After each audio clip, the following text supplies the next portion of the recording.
عيلة فقيرة لكنها عيلة سعيدة، مكونة من أم وأب وولد وبنت صغيرين. الولد تعب جامد جدا، بابا خده المستشفى.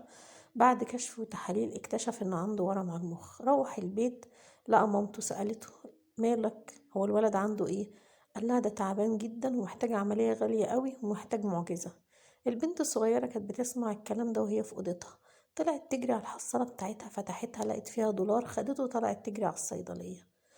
راحت هناك لقيت الصيدلي بيتكلم مع واحد. فضلت مستنية، الكلام طول. قالت له: لو سمحت خد الدولار واديني معجزة. فقال لها: انتي مش شايفاني بتكلم مع اخويا؟ فاخوه رد قال لها: انتي عايزة معجزة ليه؟ قالت له: انا اخويا تعبان جدا ومحتاج معجزة عشان يخف. الراجل اللي كان بتكلمه ده هو الدكتور الأعصاب الشهير كارلتون أرمسترونج.